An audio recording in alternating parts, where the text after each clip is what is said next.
Hey y'all, welcome back to another episode of Elevating with Kay. Now look, I've been getting a lot of questions about debt. So I thought, all right, if I answer one more, let's make a video on it. So we are going to be talking about, should you consolidate your debt?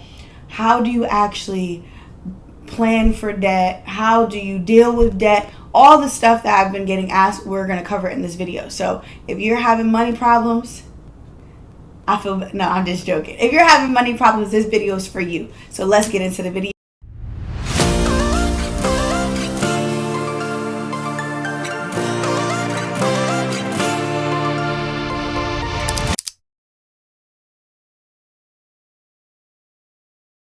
It's your girl K650 Credit.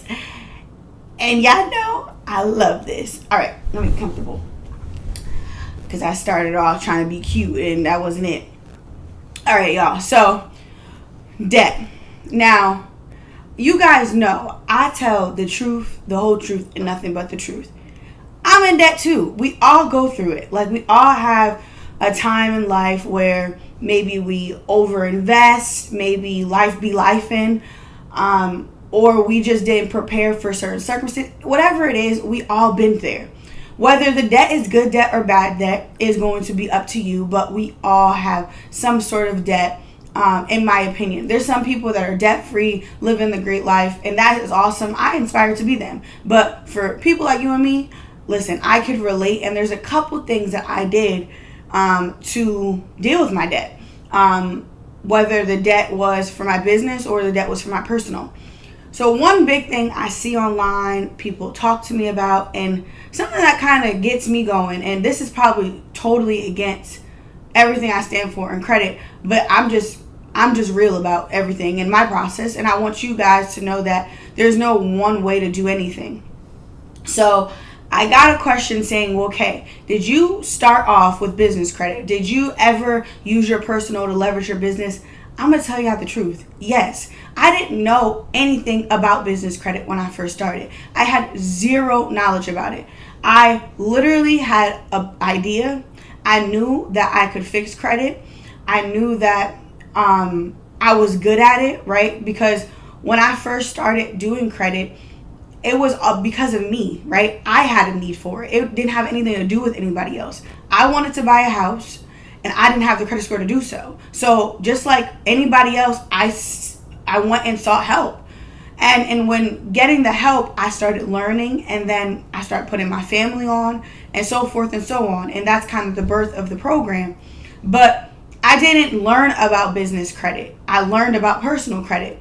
So when I started learning about personal credit and decided to build a business behind it, I used what I had, which was my personal credit. I leveraged a lot of credit cards. My first mentorship, I put on my personal credit card. My first software was on my personal credit card. I did all of those things with my personal money because I didn't know, right? So a lot of people were like, why would you tell people that? They need to be using business. Because I want you to understand, sometimes you got to start where you are. If you don't have a business credit card, but you know dang on well, if I buy that software and then if that software is going to change my life and then I could go into the business, then do that. I'm not saying stay there. I'm not saying use the personal credit forever, but I'm also saying let's just be realistic. And we don't know what we don't know. And if you don't have access to the capital you're looking for with a business credit card and all you have is what you have, listen, I'm not judging you, but I will say once you get educated and you learn how to do it the right way and you learn how to really get some money in the business world, you should go and by all means, go do that. But I can only be honest with you and share how I started my journey. And with sharing that, it caused me to get into some debt because I was leveraging my personal credit left and right. Everything I was doing, I was using my personal credit for. Even up to the point of me moving. I decided, if you guys haven't heard the story, I decided to move to Atlanta in 30 days. I quit my job 2 months before I decided to move. And with that, I only had $5,000 in my bank account when I moved. So guess what? I needed credit to do that too. And before I moved, I decided I wanted another mentor, and I had to use my credit for that as well. It wasn't until I got the second mentor where I learned about business credit, how to liquidate business credit cards, how to do all of that stuff. So imagine if I stopped, right? Imagine if I said, nope, I can't use my personal credit because they say don't do that. And I blocked my blessings of getting my second mentor. And that second mentor opened up the gate for me to learn about business credit, opened up the gate to teach me how to make six figures. It was so much. But if I was scared to use what I had because everybody was saying, oh, you need to do this, then I would have blocked my blessings. So listen, do what you have to do. But I went on that rant to say that I got into some debt because I wanted to start a business. I believed in myself that much. And when I sat down one day, it was overwhelming for me. Like, I was like, Dad, this is a lot. So the first thing I did, I started mastering spreadsheets, right? I started doing it old school, but not with pen and paper. I started excelling my life away, right? So I wrote down every single bill that I had, how much the credit card was, how much I owed, what the minimum, all of that stuff. And I just work at one credit card at a time. I'm not in crazy debt. I know some people have debt higher than mine, but I do understand that sometimes even my debt keeps me up at night. So I needed a plan to keep me sane. So I'm going to show you guys a picture in this video of what my spreadsheet looks like and how I deal with my debt. I do this every single month. If the balance increases or decreases, I write that as well. And I make it a point to if the balance decreases or increases, I make it a point to put that, right? And I try my best. All you can do is try your best. The economy is super high right now. You might not get that credit card knocked off in 6 months. It might not even happen in a year. But don't get discouraged, because if you have a plan in place, it's going to happen.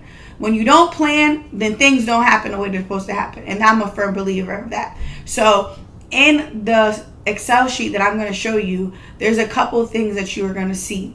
I highlight how did I make the payment, how much money did I have left over, was I able to get the balance down. I write all of that down because it helps me understand, am I doing things the right way?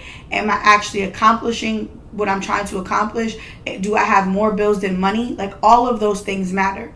A lot of times we are trying to crack down on a debt, but we don't have enough money to get us out of there. So you need to understand how much money you're bringing in to figure out how can you deal with the debt that you're in. The second thing is, and I haven't done this because I don't think I'm in the situation for this, but this is also something that you can do. You can do a debt consolidation. There's a company called Happy Money that I really like, and there's a few other companies that I'll list above where you can actually call them and get a personal loan. They'll deal with your debt, and then you just have one loan to deal with, one interest rate. You don't got to pay all of those minimum payments, all the interest, all of that stuff. That's always an option. I'm not against it. I think that is something that you can definitely do. And the last thing I think you can do is balance transfer. If it's a credit card or two and you can transfer a balance to one credit card with 0% interest, that's also a great option. But I want to encourage you guys to know that you are not alone. And just because somebody like me who deals with credit cards and credit all day, I've been there. I'm still dealing with it because I bet it on myself. I don't take that back. I don't take the fact back that I bet it on myself to move to Atlanta. I used some credit to do that. I bet it on myself to quit my job. I used credit to do that. And when I got savvy enough, I went to the business world. And the biggest thing that I want to leave y'all with is, if you're not a good steward over your personal, you're not going to be a good steward over your business. So if you can't get the personal right, I don't recommend going into the business world. I think you need to take one step at a time. There's so many times people call me, well, I got a 580 credit score, and they have terrible money management habits, all of those different type of things, but I want funding for my business. And I look at that and say, listen, I'm not discouraging you, but I will want to tell you is that those money problems are going to translate to your business problems. So if you want to do anything first, get the personal right first and then go into the business. I hope this helped you guys. I hope this encouraged you to try whatever you're trying to try and use what you have, and don't be ashamed of it. And then when you get to where you need to go, of course, do better. But look, I'm living proof that you can absolutely do anything you put your mind to, and sometimes it's not always traditional. It's your girl K Sisters of Credit, and thanks for watching another episode. I'll see you on the next.